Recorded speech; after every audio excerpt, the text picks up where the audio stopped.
J'ai beaucoup à dire. Je tenais à commencer par là. Il y a aussi ce qu'on appelle les visions divines. C'est l'expression que les prophètes utilisent souvent, Ézéchiel. Ou bien on appelle ça être ravi en esprit. Être ravi en esprit. Là maintenant, ce n'est pas ton être spirituel qui est à l'intérieur de toi et qui voit les choses, qui reçoit les choses. Pendant qu'il dort, qu'il voit des choses. Quand on est ravi en esprit, c'est une expérience différente. Ézéchiel 40, versets 1 et 2, la 25e année de notre captivité, au commencement de l'année, le 10e jour du mois, 14 ans après la ruine de la ville, en ce même jour, la main de l'Éternel fut sur moi, et il me transporta dans le pays d'Israël. Il m'y transporta dans des visions divines. Que Dieu te donne des transports spirituels. Aïe, aïe, aïe, aïe, aïe. Que le char qui a emmené Élie dans le 3e ciel, ce transport spirituel vienne te prendre. Il m'y transporta dans des visions divines. Ézéchiel 8, versets 1 et 3. La 6e année, le 5e jour du 6e mois, comme j'étais assis dans ma maison et que les anciens de Juda étaient assis devant moi, la main du Seigneur de l'Éternel tomba sur moi. Il étendit une forme de main et me saisit par les cheveux de la tête. L'Esprit m'enleva entre la terre et le ciel et me transporta dans des visions divines à Jérusalem. Lorsqu'on est ravi en esprit, ce n'est plus ton être spirituel qui est à l'intérieur. Et tu vois des choses. Et tu expérimentes des choses. N'est-ce pas? N'est-ce pas? Dans les visions divines, dans des extases, c'est maintenant ton être immatériel qui sort de ton corps par l'ange du Seigneur ou par l'Esprit du Seigneur et qui est transporté géographiquement d'un lieu à un autre lieu.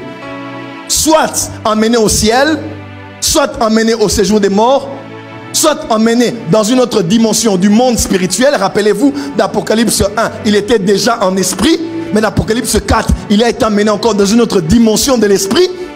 C'est comme quand tu entres dans la maison. Si j'entre ici, je suis à la cuisine, mais je quitte la cuisine, qu'est-ce que je fais? Je peux aussi aller dans le salon, aller aussi dans mon bureau, aller aussi dans les toilettes de mon bureau. Parce que dans le monde spirituel, il y a plusieurs régions. C'est ainsi que Jésus, quand il a prêché aux esprits emprisonnés, il est allé pas dans les régions, mais dans les régions inférieures. Parce que dans le séjour des morts, il y a plusieurs régions. Le Tartare est la région la plus profonde. Oh.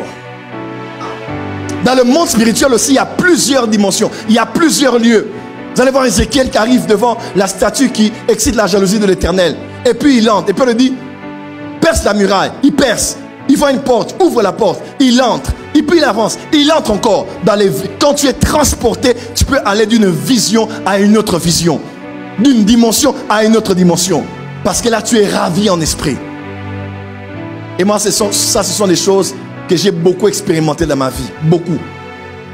Beaucoup. Beaucoup. Une fois, c'était quelle période? C'était la période durant laquelle j'ai prié pour un jeune homme de l'église, d'une église à Eupen, des Assemblées de Dieu, une grande église dont je tais le nom par respect. Le frère priait dans cette église à la jeunesse. Il est venu à la maison avec ses amis, j'ai prié pour eux, ils sont tombés sous l'onction. Le frère est rentré à la maison, il s'est enfermé et il a disparu dans la chambre. Il a disparu pendant, je crois, plusieurs jours. La porte fermée, il n'est pas sorti, il a disparu. Alors on a commencé à faire des recherches, on a dit, on doit trouver quelqu'un qui était en contact avec lui. On a dit, on va appeler le prophète Joël, on m'a appelé moi et un frère, qui est aussi un fils du pasteur Roland, qui a vécu en Suisse pendant longtemps. On nous a appelés pour qu'on aille jusqu'à Eupen pour voir ça.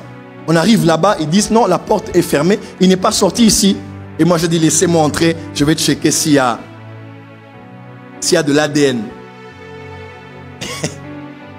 Et j'entre dans la chambre comme ça. Lorsque j'entre dans la chambre, je sens qu'il y a la présence de l'échelle qui était ici. Je sens que la porte des cieux était ici. Je sens qu'il y a quelque chose, qu'il y avait un portail qui était ouvert. Et lorsque j'arrive là, je dis, je sais où il est. Il a été emporté. Il n'était pas emporté en vision. Il était emporté esprit, âme et corps.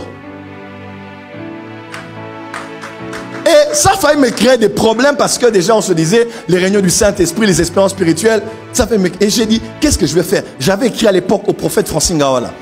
J'ai dit au prophète Francine Gawala, je veux que tu pries avec moi parce que j'ai un cas qui est compliqué ici. S'il le suit, il peut même s'en souvenir. À la même période, j'ai eu 2 visitations la même nuit. La première visitation, j'ai vu le Seigneur m'emmenait au ciel. Donc, j'étais pas au ciel de Dieu, mais au ciel comme ça, dans l'atmosphère. J'ai été emmené là et le Seigneur était loin de moi et il m'a dit, où est mon fils prodigue? Et quand il le disait, je savais qu'il me parlait de son église. Il m'a dit, où est mon fils prodigue? Il y a des choses qu'il m'a dit, mais je ne dirai pas ici. Et ensuite, il m'a dit clairement, il m'a dit, va et dis-leur que je suis vivant. Et s'ils ne croient pas, je t'accompagnerai par des signes, des prodiges et des miracles. Je pense que ma mère peut s'en souvenir et quelques personnes qui me sont proches. Il m'a dit, j'avais partagé ça à Philadelphie un jeudi. Il m'a dit, va et dis-leur que je suis vivant. Et si ils ne croient pas, je t'accompagnerai par des signes, des prodiges et des miracles. Donc quand nous parlons de El Shaddai, nous parlons des choses que nous connaissons. Et le ciel veille à accomplir parce que c'est un mandat que Dieu nous a donné.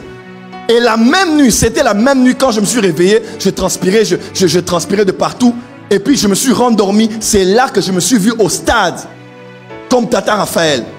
Et quand j'avançais, j'ai vu l'archbishop Coutinho Fernando.